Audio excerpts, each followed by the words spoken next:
So my name is Mikita Anisu.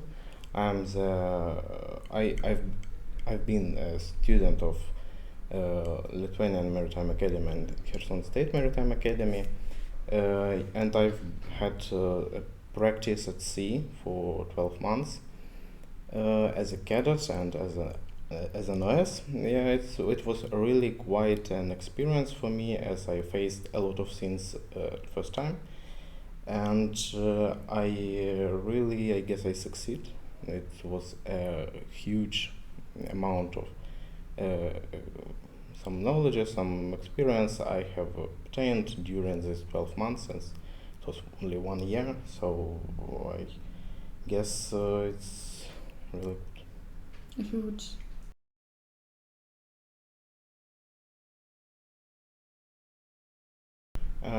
I guess from the very childhood I was interested in this transport sphere.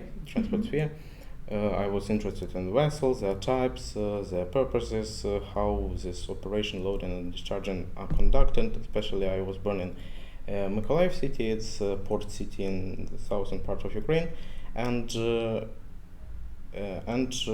somehow I was connected with this professional throughout all my life, and it influenced on my choice to choose this career, and what was the dominant factor which made me choose this career. And what do you expect from this career in the future? I expect becoming a captain, first of all, and to become an experienced and really great professional who loves his job and who is aiming to reach some goals. I don't know, like just to be a really great captain. Maybe in the future I'll become some kind of.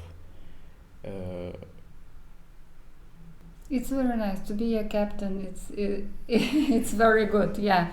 And later you will see what challenges you have in the future. So.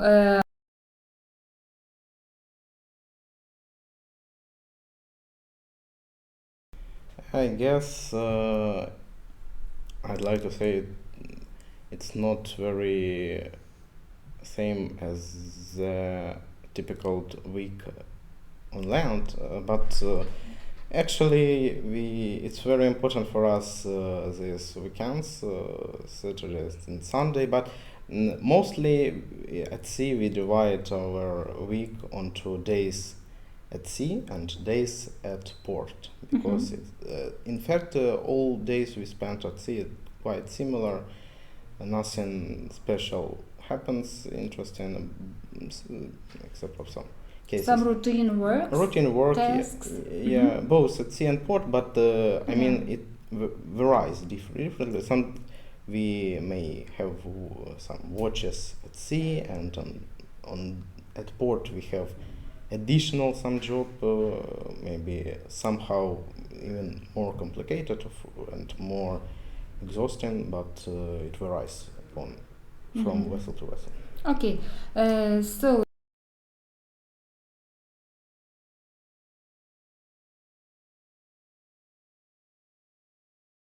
So I guess I didn't have much difficulties during my practice, but as for studying, I guess it's sometimes it's impossible to fully get acquainted with some equipment, with its peculiarities and its usage due to its rare usage on board. For instance, this GMDSS equipment, I wish I could practice more, but sometimes you can't perform those tests, for instance, monthly tests, and very often, and of course but still there is such opportunity, but I guess that the measure like problem I've made. Anyway, anytime I could come up to the bridge and do whatever I need according to my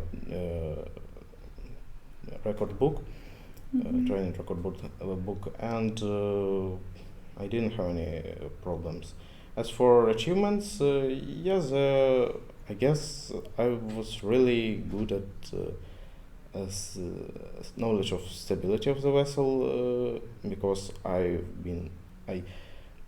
put much effort during studying in Kherson Maritime Academy, and on board I could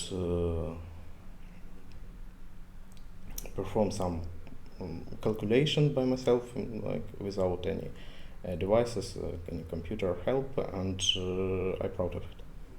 Okay.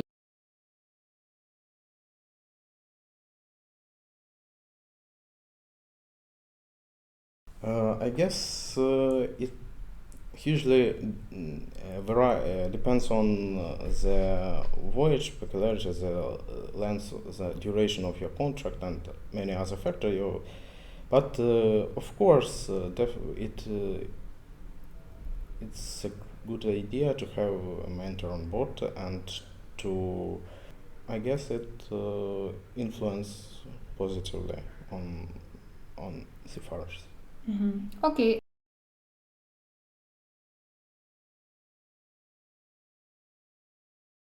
I didn't meet. I don't have experience with at this topic, but as according to what I've heard, and more and more nowadays, more and more these problems like it becomes not to be a problem because more and more women becomes successful captains and seafarers, and no, but on the other hand, yeah, sometimes there might be complications due to our work sometimes might be quite difficult, quite requiring some physical fitness, and yeah, it's quite a task for women. But anyway, it doesn't mean that somehow it prohibits for them to work at sea or make them. Yeah.